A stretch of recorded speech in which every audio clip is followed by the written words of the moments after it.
આજે ભારત દેશમાં 26મી જાન્યુઆરી સ્વામીએ કીધું એમ પ્રજાસત્તાક દિનની ઉજવણી થઈ રહી છે. આખા દેશમાં ઉજવણી થઈ રહી છે. એમાં હજારો લોકોનો એમાં યોગદાન છે.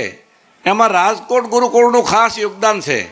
કારણ કે પૂજ્ય શાસ્ત્રીજી મહારાજે સંસ્થા સ્થાપી ત્યારથી 1.25 લાખથી વધારે વિદ્યાર્થીઓ, સંસ્કારયુક્ત વિદ્યાર્થીઓ આ સમાજને આપ્યા છે. એ વિદ્યાર્થીઓ એમાં કોઈ ધંધાકીય ક્ષેત્રે ગયા છે, કોઈ રાજકીય ક્ષેત્રે ગયા છે, કોઈ સામાજિક ક્ષેત્રે ગયા છે અને કોઈ સંતો પણ થયા છે. ખૂબ યોગદાન આ રાજકોટ ગુરુકુળનું યોગદાન છે. એટલે આપણને એમાં પણ ગર્વ લઈ શકીએ. આપણો દેશ અત્યારે ખૂબ નવી ઊંચાઈ પ્રાપ્ત કરી રહ્યો છે.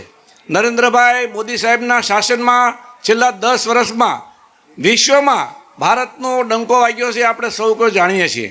એમાં આપણા ગુરુકુળનું તો યોગદાન છે, સાથે સાથે અનેક મહાનુભાવો, શહીદો પણ થયા છે, તમામનું યોગદાન છે. એટલે આપણે આનંદ થાય છે. ગુરુકુળની અંદર આપણે જાણીએ છીએ કે વિદ્યાર્થીઓ, શિક્ષકો, આચાર્યો આ બધા ખૂબ મહેનત કરે છે. હમણાં જે આપણે શિલ્ડ બધાને વિતરણ થયું એમાં તમામનું યોગદાન છે.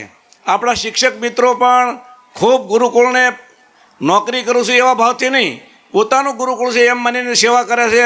એમને પણ ખૂબ ખૂબ અભિનંદન આપું છું. સાથે સાથે ઘનશ્યામભાઈ શંકર, આજે એમના હસ્તક જે ધ્વજવંદન થયું એ આપણા કન્યા ગુરુકુળના ટ્રસ્ટી પણ છે. મેં એને ફોન કરેલો ત્યારે કે ભાઈ અમને પૂછવાનું હોય કંઈક લખો અમારું કે. એટલે એ વખતે હાજર નહોતા પણ તો પણ એ ટ્રસ્ટી થઈ, એટલે એમને આપણે તાળીઓથી વધાવીએ. ઘનશ્યામભાઈની કંપની શિવમ જ્વેલ્સ આજે ઉગતો સૂર્ય છે.